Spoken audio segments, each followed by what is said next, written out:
कि जैसा कि हमने आपको बताया कि डी ब्रोगली इक्वेशन जो आपके सामने है, डी ब्रोगली ने जो इक्वेशन दिया था, ये तो हमने बता दिया कि ये माइक्रोस्कोपिक ऑब्जेक्ट्स के लिए एप्लीकेबल है।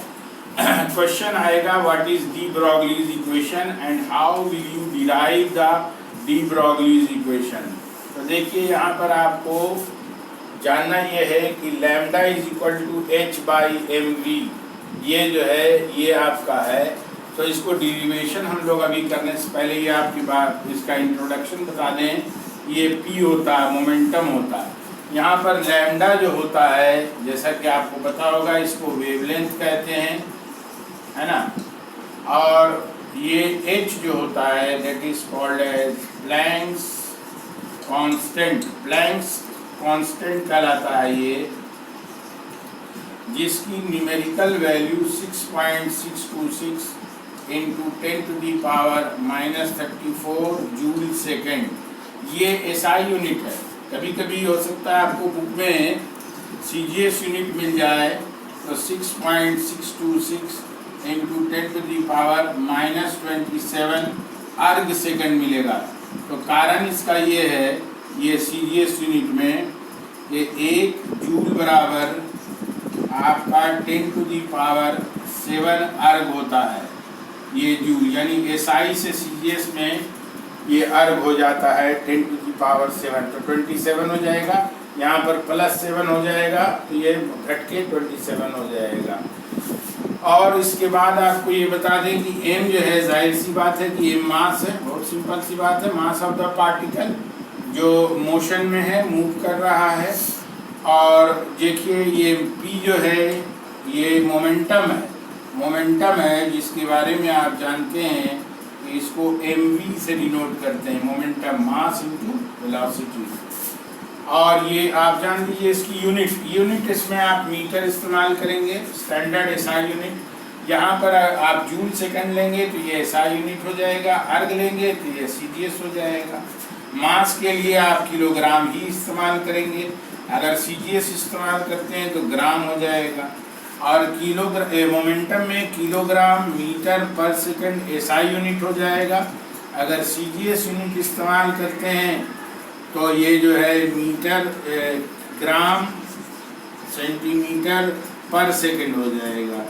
अब आप जहाँ पर न्यूमेरिकल वगैरह भी इस पर आता है, तो न्यूमेरिकल अगर आएगा तो आपका सीजीएस यूनिट होगा तो ग्राम करेंगे, और एसआई यूनिट होगा तो केजी करेंगे, किलोग्राम करेंगे।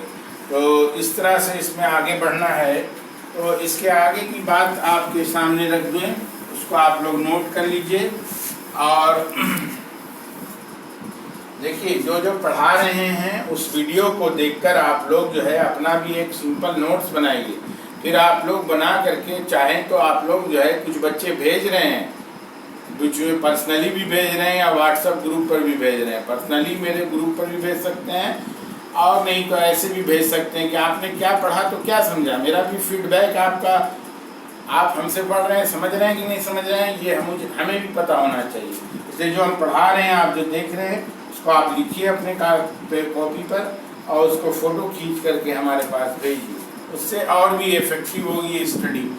तो देखिए यहाँ पर lambda is equal to H by M V, ये आपका डेरिवेशन है। इस डेरिवेशन को आप समझ लें तो बेहतर होगा। तो यहाँ से आपको पता होगा कि आइंस्टीन्स इक्वेशन है, वो ये कहता है कि E is equal to mc²। E energy है, E energy of the photons, mass 80 velocity of light. जब भी V बोलते हैं तो ये वेलोसिटी फॉर एनीथिंग, लेकिन जब C यूज़ करते हैं तो फॉर लाइट होता है, जिसकी वैल्यू 3 × 10⁸ मीटर पर सेकंड होती है। याद रखिएगा जब C इस्तेमाल करेंगे।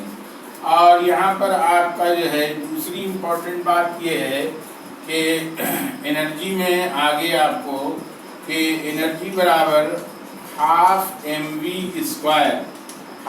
mv²।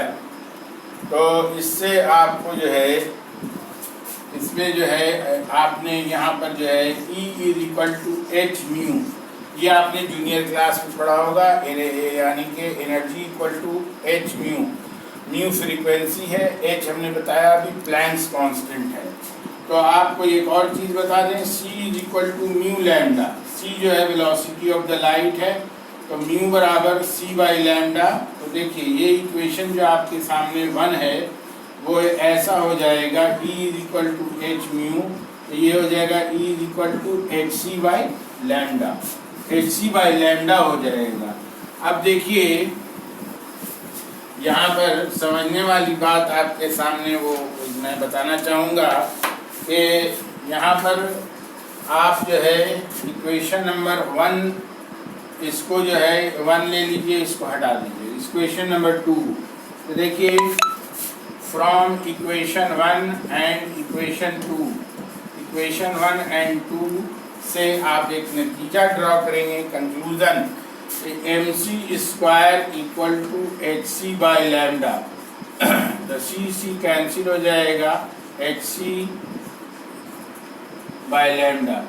तो देखिए ये c जो है वेलोसिटी है, c को रिप्लेस करेंगे v से, c is replaced by v, ये हो जाएगा mv equal to h by lambda. तो यहाँ से आप देखिए आपके सामने नतीजा आएगा lambda equal to h by mv। जैसा कि आपको मालूम है कि p इक्वल टू mv होता है, तो p यानी मोमेंटम, तो ये आपका इक्वेशन आ गया डी ब्रोगली का, h equal to lambda, lambda equal to h by p।